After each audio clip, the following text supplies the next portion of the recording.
उत्तराखंड में एक रिपोर्ट आई जिसमें किया गया ऐसा दावा जिससे बीजेपी की हिल गई विचारधारा। बीजेपी की विचारधारा हिली तो धामी सरकार से होने लगे सवाल। देवभूमि की सियासत में शुरू हुआ नया बवाल।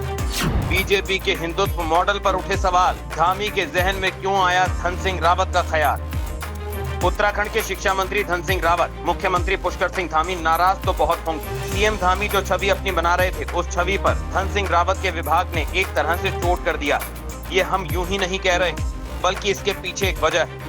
एक रिपोर्ट ऐसी आई है जिसने न सिर्फ उत्तराखंड की शिक्षा व्यवस्था बल्कि बीजेपी की विचारधारा पर बड़ा चोट कर दिया। बीजेपी जिस सोच के साथ उत्तराखंड में हिंदुत्व की परिभाषा को गढ़ रही थी, उसी दौरान ये रिपोर्ट आई जिसकी भी नजर गई, जिसने भी विश्लेषण किया, उसके मन में बस यही सवाल आया।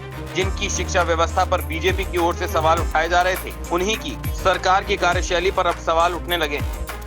अब क्योंकि धन सिंह रावत शिक्षा मंत्री, शिक्षा विभाग उन्हीं के जिम्मे, तो ऐसे में सीएम धामी की नाराजगी लाजमी। नाराज तो सीएम धामी शिक्षा मंत्री धन सिंह रावत से जरूर हुए होंगे। पूरा मामला क्या, चलिए आपको उससे वाकिफ कराते। दरअसल उत्तराखंड के मदरसा बोर्ड की एक रिपोर्ट आई।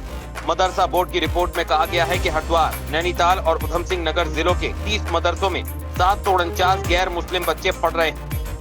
उत्तराखंड मदरसा शिक्षा बोर्ड ने अपनी रिपोर्ट में ये भी कहा कि इन गैर मुस्लिम छात्रों को उनके माता पिता की सहमति से प्रवेश दिया गया था और उन्हें एनसीईआरटी की किताबें पढ़ाई जा रही हैं। हालांकि राष्ट्रीय बाल अधिकार संरक्षण आयोग ने उत्तराखंड मदरसा शिक्षा बोर्ड की रिपोर्ट पर आपत्ति जताई, जिसमें कहा गया है कि राज्य के 30 मदरसों में पढ़ने वाले 7,399 छात्रों में से लगभग 10% मुस्लिम नहीं। अब एनसीपीसीआर चाहता है कि माइनॉरिटी वेलफेयर डिपार्टमेंट ये स्पष्ट करे कि इन बच्चों को राइट टू एजुकेशन एक्ट के तहत स्कूलों में रजिस्टर क्यों नहीं किया गया। विपक्षी कांग्रेस पार्टी ने इस मामले पर बीजेपी पर हमला बोला। कांग्रेस की तरफ से कहा गया है कि प्रदेश में 749 गैर मुस्लिम बच्चे मदरसों में पढ़ रहे हैं। ये उत्तराखंड की सच्चाई दर्शाता है, खासकर हिंदुत्व मॉडल। उत्तराखंड की कांग्रेस की प्रवक्ता गरिमा मेहरा दासाउइनी ने कहा, गैर मुस्लिम परिवारों द्वारा अपने बच्चों को सरकारी स्कूलों के बजाय मदरसों में भेजना सरकार और शिक्षा तंत्र पर बड़ा सवाल उठाता है। राज्य में बीजेपी का अपना तर्क है। उन्होंने कहा कि पुष्कर सिंह धामी को इस मामले की जानकारी, इन बच्चों को सरकारी स्कूलों में प्रवेश दिलाने के प्रयास किए जाएंगे। इन बच्चों ने किन हालातों में मदरसों में एडमिशन लिया, इस मामले की जांच की जाएगी।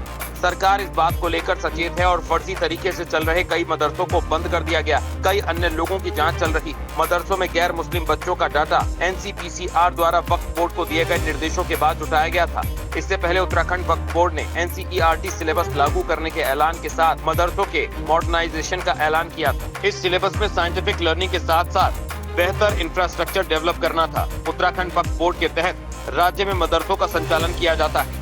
आपको बता दें कि पिछले साल मदरसों में यूनिफॉर्म ड्रेस कोड लागू किया गया था। इतना ही नहीं, अन्य स्कूलों की तरह मदरसों में भी कक्षा का टाइम भी सुबह 8 बजे से दोपहर 2 बजे तक फिक्स कर दिया गया था।